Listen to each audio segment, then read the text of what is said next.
Shalom, tetap semangat. Saat ini saya mau menceritakan tentang kehidupan anak manusia yang bernama Ayub. Tapi Ayub adalah tokoh yang terkenal karena dia cukup mewakili banyak hal. Sehingga kalau kita baca kitab Ayub, kita tahu, kita sadar apa yang terjadi dan bagaimana itu bisa terjadi dan kenapa itu boleh terjadi. Dan kemudian yang terpenting adalah pemulihan yang sudah Tuhan persiapkan. Itu yang penting, itu membuat kita menjadi kuat, itu yang membuat kita menjadi bisa terus bertahan dalam hidup ini.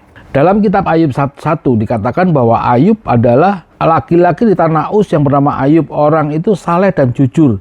Ia takut akan Allah dan menjauhi kejahatan. Jadi dia takut akan Allah dan menjauhi kejahatan. Itu Ayub, itu adalah figur Ayub. Dia adalah figur orang yang saleh dan jujur. Dan dia bahkan dipuji oleh Tuhan. Kalau kita baca di kitab Ayub 1, di ayat 8 dikatakan, lalu bertanyalah Tuhan kepada iblis. Sebelumnya kita naik dulu ke satu ayat 7. Maka bertanyalah Tuhan kepada iblis, dari manakah engkau? Lalu jawab iblis kepada Tuhan, dari perjalanan mengelilingi dan menjelajahi bumi. Dari satu ayat ini ada beberapa investasi, beberapa pemahaman, beberapa hal yang bisa kita pahami. Bahwa iblis tidak ada di banyak tempat. Iblis hanya bisa ada di satu tempat. Dan dia berjalan mengelilingi bumi dengan kecepatan yang luar biasa. Itu satu hal yang kita pahami. Kemudian kalau kita lihat di ayat 8 dikatakan, lalu bertanyalah Tuhan kepada iblis, apakah engkau memperhatikan hambaku Ayub? Sebab tiada seorang pun di bumi seperti dia, yang demikian saleh dan jujur, yang takut akan Allah dan menjauhi kejahatan. Artinya adalah kalau Tuhan memuji Ayub, artinya dia sungguh-sungguh dia saleh dan jujur. Persoalannya adalah kenapa dia membicarakan itu kepada iblis. Karena dia tahu iblis itu adalah sifatnya adalah syirik. Dia adalah penipu, dia bapak pembohong. Sehingga kalau Tuhan memamerkan Ayub kepada iblis, tentu ada maksudnya. Jadi dari awal Tuhan punya maksud dan tujuan memang untuk menguji Ayub, untuk mengetahui sampai di mana Ayub itu berada. Pengujian Tuhan terhadap Ayub sebetulnya bukan untuk menguji Ayub sampai berada di mana, tetapi sebetulnya lebih dari supaya Ayub memahami tentang Tuhan, memahami tentang pribadi yang namanya Tuhan itu, sampai bagaimana Tuhan itu punya kuasa dan ada rencana-rencana dahsyat terhadap manusia. Jadi ujian Tuhan terhadap Ayub lebih kepada supaya Ayub itu mempunyai pemahaman atau mempunyai point of view terhadap Tuhan yang lebih benar, yang lebih jelas. Itu tujuan dari Tuhan untuk menguji umat manusia. Seperti halnya pada saat Tuhan menguji Abraham, demikian pula Tuhan juga menguji Ayub. Pada saat dia menguji Abraham, sebetulnya bukan untuk supaya tahu bahwa Abraham itu imannya sampai di mana, tetapi adalah supaya Abraham memahami, oh saya itu sudah sampai di level ini, saya sudah sampai di level ini, dan pada saat-saat tertentu saya diminta Tuhan untuk naik pemahaman saya diminta naik lagi level iman saya. Demikian pula Ayub itu diminta Tuhan untuk mempunyai pemahaman yang berbeda. Nanti kita akan melihat bahwa pemahaman Ayub berubah. Jadi inti dari seluruh kitab Alkitab itu, kalau kita lihat adalah manusia itu sendiri, adalah kita sendiri. Bagaimana manusia bisa mengenal Allah lebih baik lagi. Bagaimana manusia bisa mengenal Tuhan lebih benar lagi. Intinya itu, Tuhan itu mau memperkenalkan dirinya kepada manusia dengan peristiwa-peristiwa yang terjadi dalam hidupnya. Bukan hanya untuk mainan. Nah, kadang kita merasa kalau kita sedang dalam ujian, kalau kita sedang dalam persoalan, merasa kita itu dipermainkan. Sebenarnya yang ada adalah kita sedang diberitahu oleh Tuhan, kamu harus naik level lagi. Jadi ujian, cobaan, apapun yang sedang Anda alamin, sebetulnya Tuhan mau kita naik level lagi. Oleh sebab itu dalam kitab Yosua dikatakan, renungkanlah firman-Ku siang dan malam. Bukan hanya membaca, tapi merenungkan.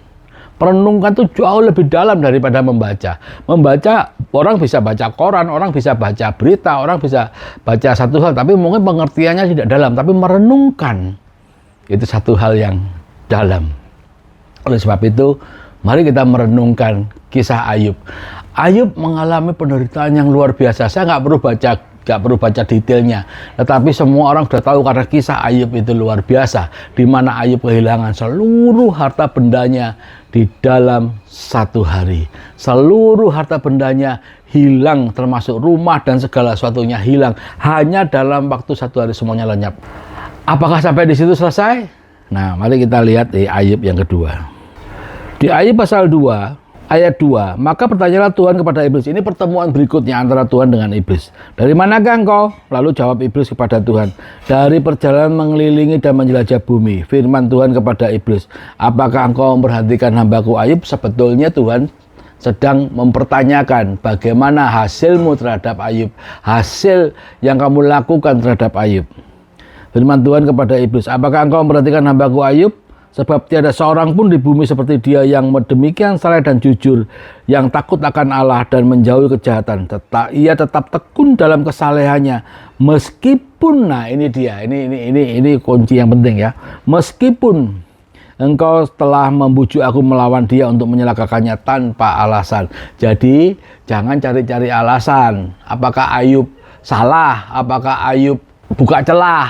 Atau Ayub berbuat dosa? Atau Ayub apa? Ayub sama sekali tidak ada celah, sampai Tuhan bilang, meskipun engkau telah membujuk aku melawan dia untuk mencelakakannya tanpa alasan. Jadi kejadian yang Ayub alami itu tanpa alasan yang jelas, tanpa kesalahan dari Ayub, tanpa kesalahan dari pihak siapapun. Jadi jangan menyalahkan siapapun dalam hal ini. Lalu jawab iblis kepada Tuhan, kulit ganti kulit, orang akan memberikan segala yang dipunyainya ganti nyawanya. Tetapi ulurkanlah tanganmu dan jamahlah tulang dan dagingnya. Ia pasti mengutuki engkau di hadapanmu. Setelah hartanya dihabiskan, Ayub tetap memuji menyembah Tuhan. Ayub tetap mengucap syukur.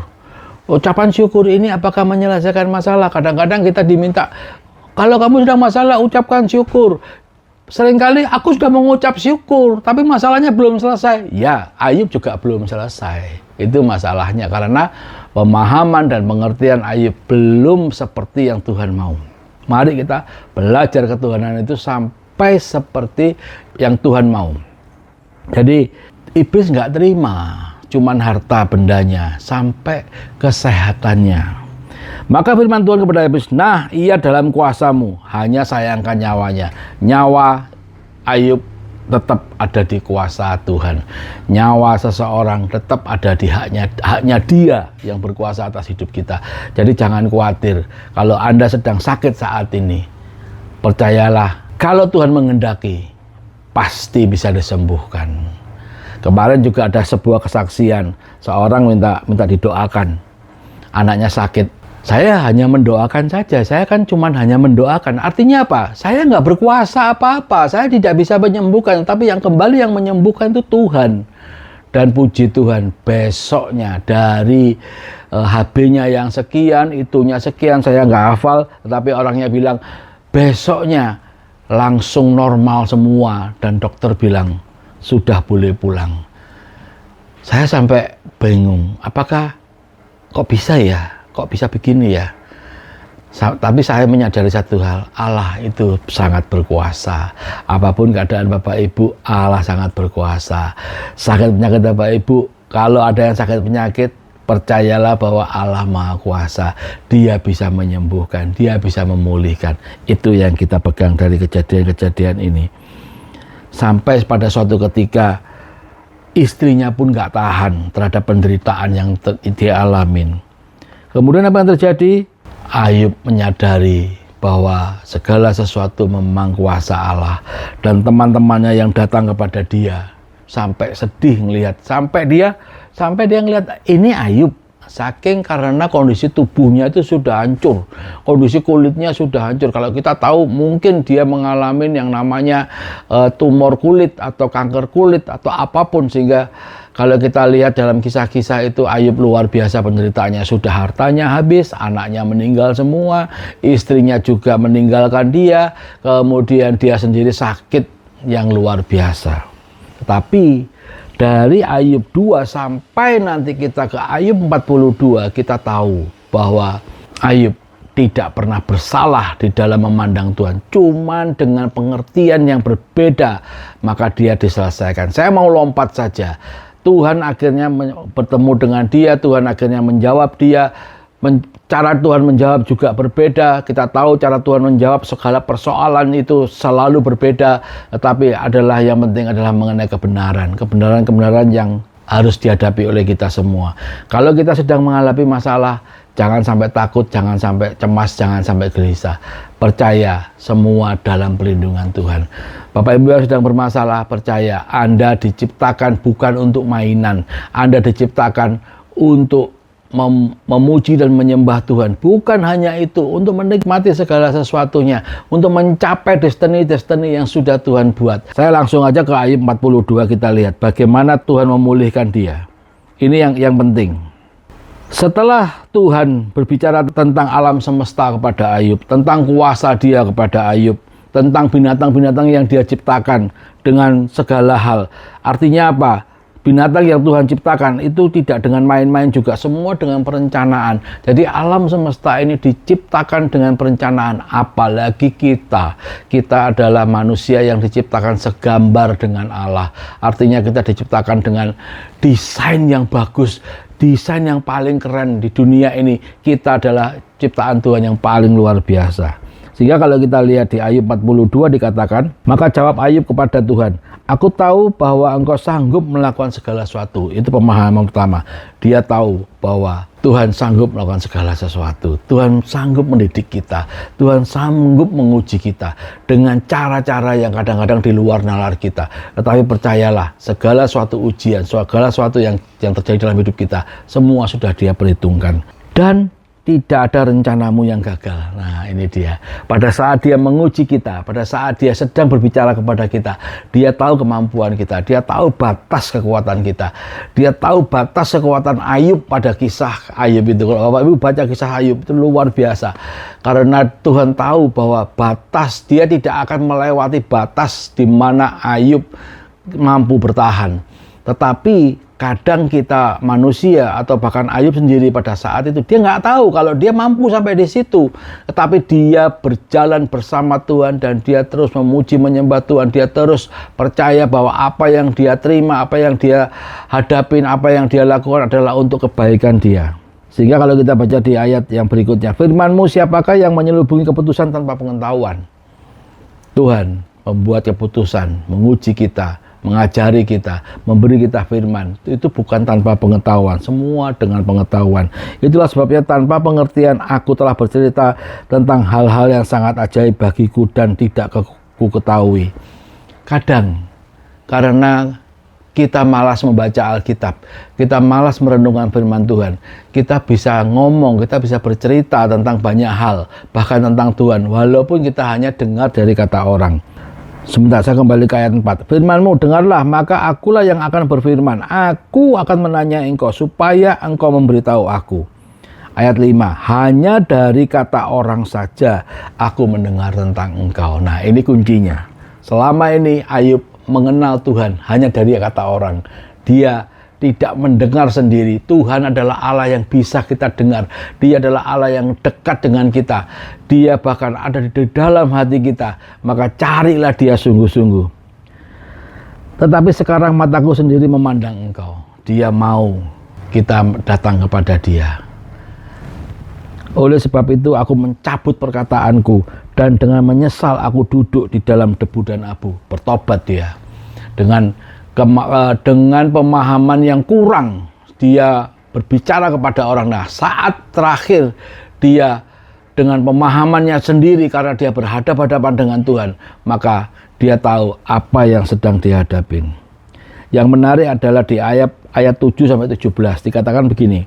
Setelah Tuhan mengucapkan firman itu kepada Ayub, maka firman Tuhan kepada Elifas dan Teman itu temannya Ayub, murkaku menyala terhadap engkau dan terhadap kedua sahabatmu, karena kamu tidak berkata benar tentang aku seperti hambaku Ayub. Oleh sebab itu, ini satu hal yang menarik Bapak Ibu ya.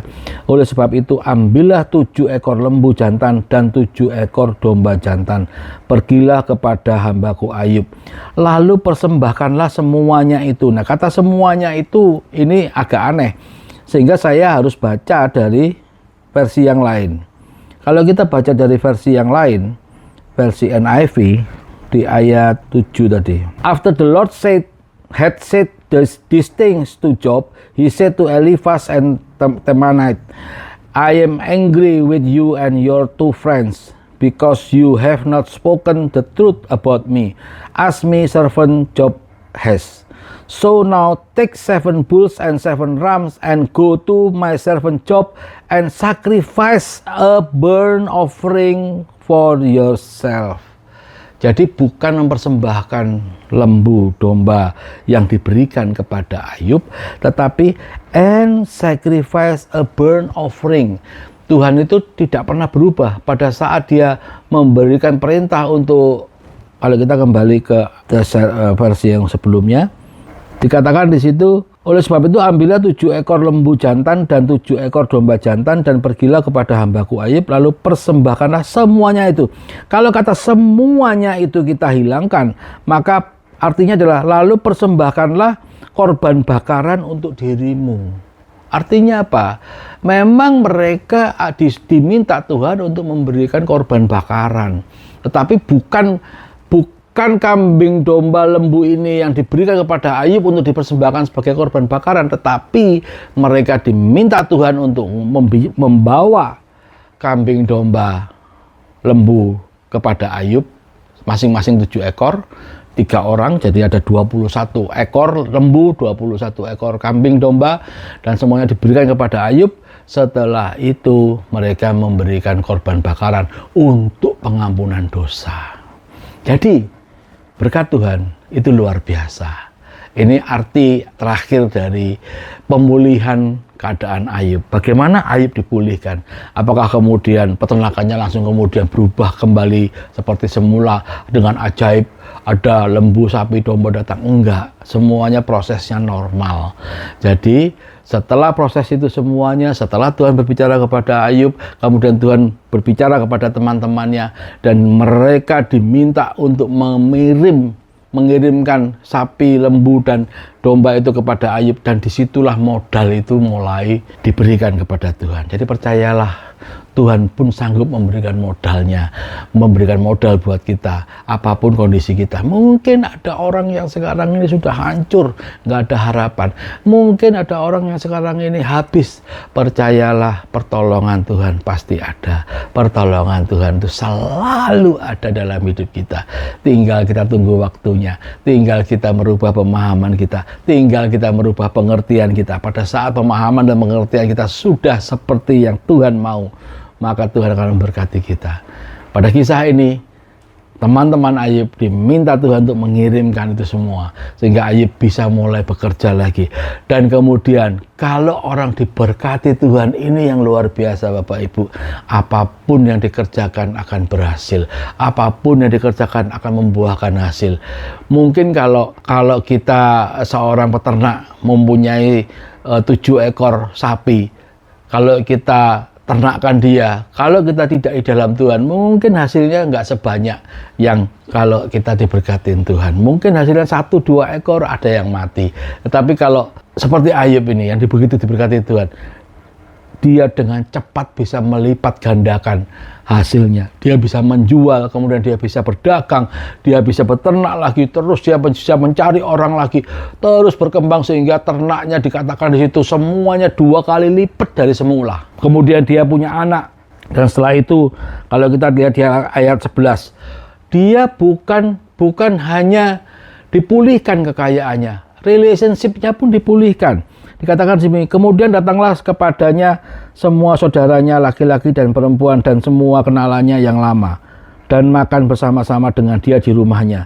Mereka menyatakan turut berduka cita dan menghibur dia oleh karena segala malapetaka yang telah ditimpakan Tuhan kepadanya. Dan mereka masing-masing memberikan uang 1 kesita dan sebuah cincin emas. Tuhan memberkati Ayub dalam hidupnya, dan selanjutnya lebih daripada hidupnya yang dahulu. Sebelumnya kemana mereka? Nah, ini dia. Kalau kita sedang dalam kesulitan, kita sedang ujian, maka saudara pun kabur dari kita. Jangan takut, karena Alkitab juga bilang seperti itu. Tapi percayalah, tetaplah berbesar hati. Pada saat mereka kembali, tetap sambut mereka lagi. Ayub pun menyambut mereka lagi. Sehingga relationship dia dengan saudara-saudaranya, dengan sahabat-sahabatnya yang sudah meninggalkan dia dalam keadaan dia miskin, itu kembali lagi dan semuanya dipulihkan. Percayalah, keadaan sekarang yang sedang Bapak Ibu alami, yang jatuh, maka pemulihan pasti terjadi. Itu yang kita imanin. Tuhan yang kita sembah dalam nama Tuhan Yesus adalah Allah yang tidak sedang membuat mainan dengan kita, tidak sedang membuat kita susah, tidak sedang membuat kita jadi permainan atau persoalan, tetapi Dia mau kita jadi kuat dan mengenal Dia sungguh-sungguh. Saya tutup firman Tuhan pada saat ini.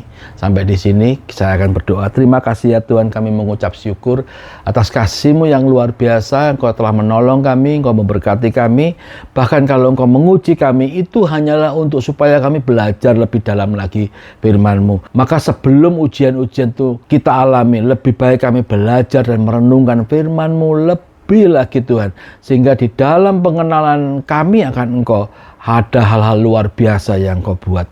Ada hal-hal yang luar biasa yang kami harus pahami. Sehingga kami boleh berjalan bersama dengan Engkau dimanapun dan apapun keadaan kami, supaya kami tetap kuat. Sehingga pada saat dan waktunya Engkau temukan kami semuanya dalam keadaan yang baik. Dalam keadaan kami tetap beriman kepadamu. Terima kasih ya Tuhan. Kami percaya siapapun yang mendengarkan khotbah ini, apapun keadaan mereka, biarlah yang sakit disembuhkan, karena mujizat selalu ada. Kalau Ayub bisa dipulihkan dan disembuhkan, maka siapapun yang sakit, kalau semuanya adalah kehendak-Mu, maka semua juga akan dipulihkan. Siapapun yang jatuh di dalam ujian, di dalam kehidupannya, maka dia bisa dipulihkan kembali. Pemulihan demi pemulihan pasti terjadi dalam hidup kami semuanya, orang yang percaya di dalam nama Tuhan Yesus. Terima kasih Tuhan, kami serahkan semua dalam kuat kuasa-Mu, dalam nama Tuhan Yesus. Haleluya, amin.